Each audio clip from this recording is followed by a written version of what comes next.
Hello everybody, welcome back on the channel.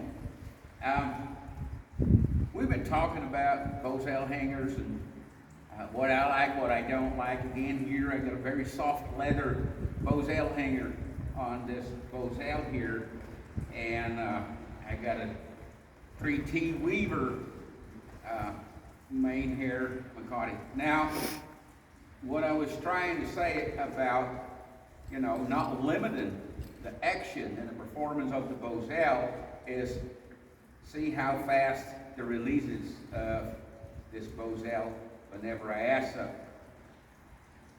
So that's one thing that I really, for me, my way of riding, for me that is really important. Another thing is that, and I had some reactions on this, people say, hey, but when you're leading your horse and he pulls back, that thing's going to break like in no time. And indeed, it will break in no time. But this sure is what we call the lead.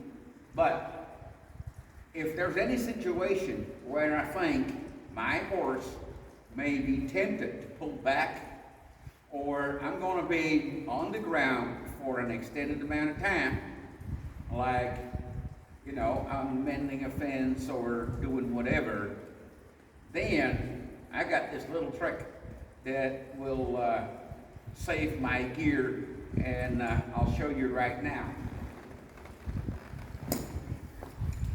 So, what I do is I take my lead rope and I hang it over my arm. What do I do here? Right about here on the jaw, I take this and form a little loop.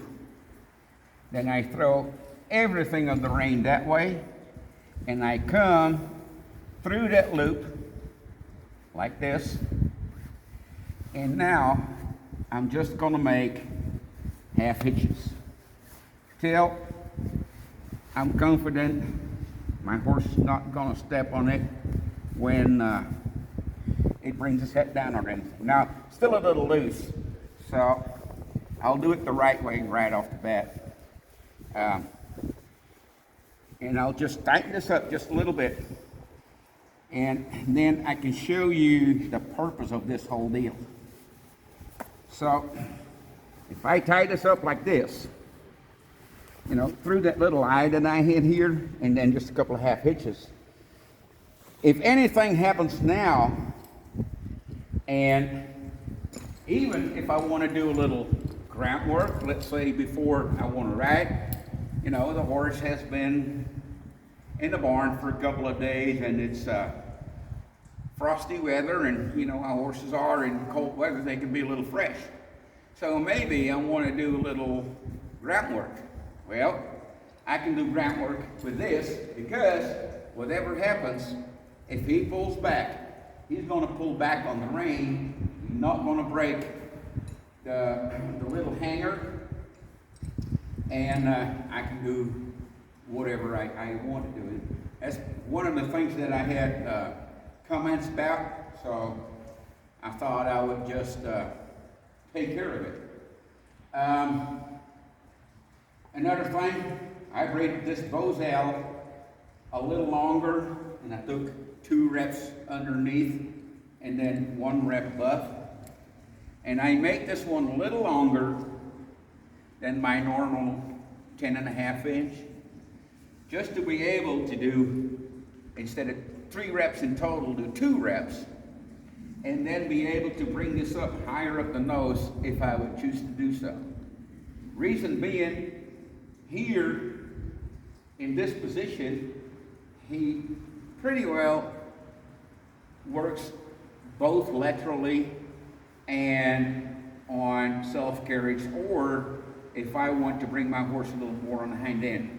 The higher up the nose I can bring my bosal, the more control I have over the hind end. The lower down the nose I bring my bosal, the more lateral control that I have. Again, this is what works for me with my way of riding, and I'm not saying it's the right way. I certainly don't think it's the wrong way, but it's my way. So, if you like it, hit that like button and subscribe to the channel. There's a lot more to come on rawhide braiding and horse gear, in particular most of the time. So, thank you. Have a good day, y'all.